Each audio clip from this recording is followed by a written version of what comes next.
ശബരിമലയിൽ നടന്ന കൊള്ളയും അതിനെക്കുറിച്ച് ദേവസ്വം ബോർഡിൻ്റെ ഉത്തരവാദിത്വവും ഗവൺമെൻറ് ഓഫ് കേരള അതിൻ്റെ ദേവസ്വം മന്ത്രിൻ്റെ ഉത്തരവാദിത്വം കുറിച്ച് ഞങ്ങളൊരു കോംപ്രിഹെൻസീവ് റെപ്രസെൻറ്റേഷൻ കൊടുത്തിട്ടുണ്ട്. അദ്ദേഹത്തിൻ്റെ ഇൻ്റർവെൻഷൻ ഞങ്ങൾ അഭ്യർത്ഥിച്ചിട്ടുണ്ട്. ആ റെപ്രസെൻറ്റേഷനിൽ 4 കാര്യങ്ങളാണ് ഞങ്ങൾ ചോദിക്കുന്നത്. ദേവസ്വം ബോർഡിൻ്റെ ഡെസൊല്യൂഷൻ ഒന്നാം നമ്പർ. രണ്ടാമത്തെ ഒരു ദേവസ്വം ബോർഡിൻ്റെ വിജിലൻസും ഓഡിറ്റിൻ്റെ 30 കൊല്ലമായിട്ട് റിപ്പോർട്ട് ഗവൺമെൻറ് പബ്ലിഷ് ചെയ്യുക.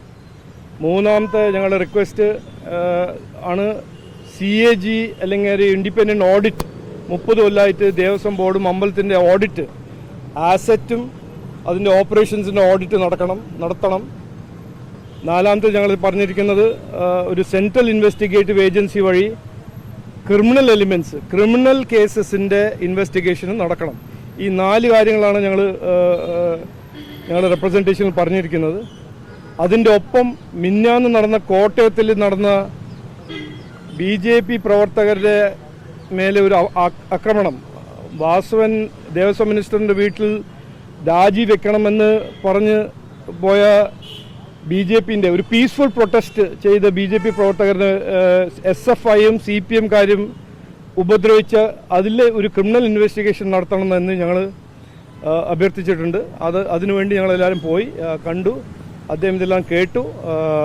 ഞങ്ങൾ സീരിയസ്നെസ് ജനങ്ങളുടെ പേരിലും സാധാരണ ജനങ്ങളുടെ മനസ്സിൽ ഒരു അവരുടെ ദേഷ്യവും അവരുടെ ഒരു എന്താ പറയുക, ഇതിനെക്കുറിച്ച് കേൾക്കുമ്പോൾ ഈ വീഴ്ച എന്നെല്ലാം പറഞ്ഞ് നടക്കുന്ന മുഖ്യമന്ത്രി പറയുമ്പോൾ ഇതൊരു വീഴ്ചയല്ല, ഒരു കൊള്ളയാണ്, ഒരു എക്സ്പ്ലോയിറ്റേഷനാണ്, ഒരു ഞങ്ങളുടെ ഫെയ്ത്തിനെ ലംഘിക്കുന്ന ഒരു കാര്യമാണ്.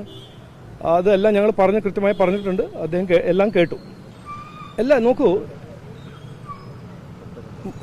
തൃപ്തരല്ല, അതിൽ ആർക്കും ഒരു സംശയം ഉണ്ടാകാൻ പാടില്ല. ഞങ്ങൾ എന്തിനാണ് ഇതെല്ലാം ചെയ്യുന്നു? മിന്നാന്ന് മുഖ്യമന്ത്രിജി എന്താ പറഞ്ഞത് ഡൽഹിയിൽ? ഇത് വീഴ്ചയാണെന്നല്ല പറഞ്ഞ്.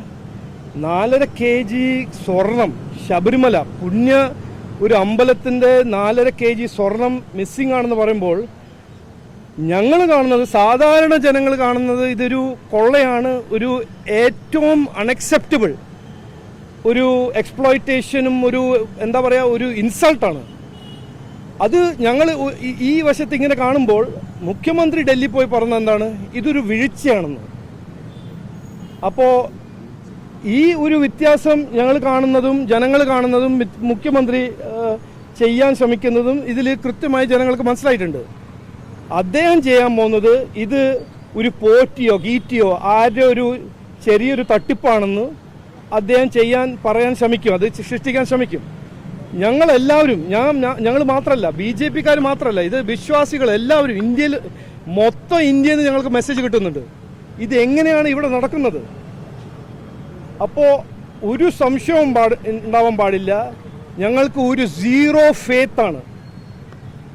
മുഖ്യമന്ത്രിൻ്റെ ഇൻവെസ്റ്റിഗേഷനോ മുഖ്യമന്ത്രി ഇതിനെക്കുറിച്ച് എന്ത് ചെയ്യാൻ ശ്രമിക്കുന്നു ഞങ്ങളോട് ചോദിച്ചാൽ ഇതിനെ ഒളിപ്പിച്ച് എങ്ങനെയെങ്കിലും ഒരു നിസ്സാരമായ ഒരു വീഴ്ചയായിട്ട് കാണിക്കാൻ അദ്ദേഹം ശ്രമിക്കുമെന്ന് കൃത്യമായി ഞങ്ങളുടെ മനസ്സിലുണ്ട്. അതുകൊണ്ടാണ് ഞങ്ങൾ പറയുന്നത് ഇതിന് ഒരു സെൻട്രൽ ഇൻവെസ്റ്റിഗേഷൻസി, കേരള പോലീസ് ഇല്ലാത്തൊരു ഇൻവെസ്റ്റിഗേഷൻ നടത്തിയാലേ ഇതിൻ്റെ ക്രിമിനൽ എലിമെന്റ്സ് എല്ലാം പുറത്തു വരില്ല.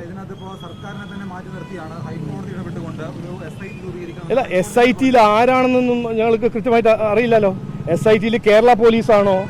ആഭ്യന്തരമന്ത്രി ഇവിടെ ആരാണ്? മുഖ്യമന്ത്രിയല്ലേ? പിന്നെ എങ്ങനെയാ കേരള പോലീസ് ഒരു ഇൻഡിപെൻഡന്റ് ഇൻവെസ്റ്റിഗേഷൻ നടത്താൻ പോകുന്നു?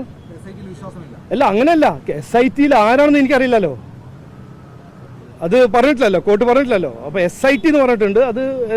അതൊന്ന്. രണ്ടാമത്തേത്, ഞങ്ങൾ ആഗ്രഹിക്കുന്നത് ഈ 30 കൊല്ലം നടന്ന കാര്യങ്ങളാണ് നമ്മൾ ഇൻവെസ്റ്റിഗേഷൻ നടത്തണമെന്ന് പറയുന്നത്.